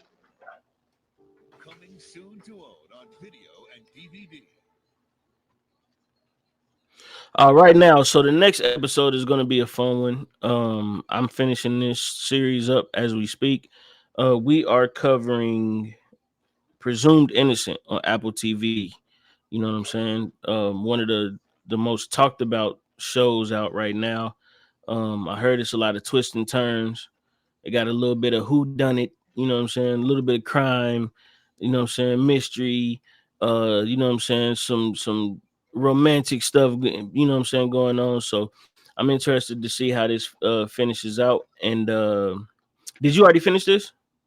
Yes, I did. I Okay, already so you finished it. already know what's going on. Cool. All right, so next episode we're covering Presumed Innocent. So you guys, if you get it, if you have a chance, make sure you watch that. If you don't, it is on Apple TV. I'm sorry, if you didn't already, it's on Apple TV. Yeah, god damn. It's on Apple TV. Go check it out. I believe it's what, 7, 8 episodes. It might have been 8. I think it was 8. 8. Okay. So that's a nice little. You could do that in about what, 2-3 days. Yeah. Yeah. About So, 45 minutes to oh 50 yeah, minute oh yeah, episodes. you can do that about 2-3 days. You could do what, 3 episodes? Well, 2-3 episodes a day, and you'll be finished with it pretty much.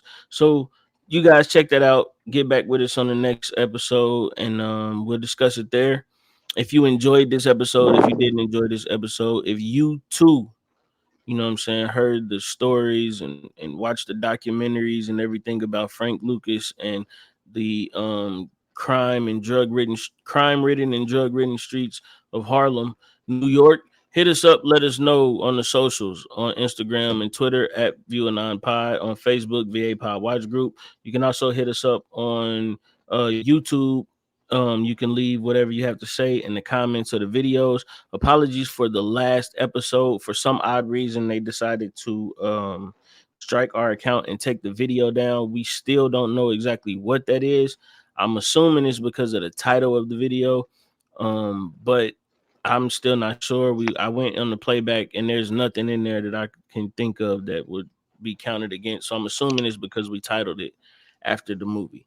So um hopefully we can get that fixed and find find a different way to fix it and get that back up there so you guys can check that out if you haven't seen it already. But that's getting worked on as we speak. And then last but not least, make sure you hit us up and become a viewer at patreon.com/viewers anonymous. You can check out all our behind the scenes episodes there. We got some good stuff in there that you guys could check. And we got some more coming on the way. And if you'd like to follow me, you can follow me on Twitter at Scoots Bronson. Link tree in the bio. Follow me everywhere else there. And y'all can find me at s.foster8 on Instagram, X, and TikTok. Follow the podcast 28 minutes or less. Last episode is still 155, which is The Bear season 3. That's all I got, man. Cool, man. Thank you guys for listening. Thank you guys for watching. Thank you guys for tuning in. As always, your support is greatly appreciated. There could be no us without you. And until the next episode, like they say in Hollywood, that's a wrap. Cut.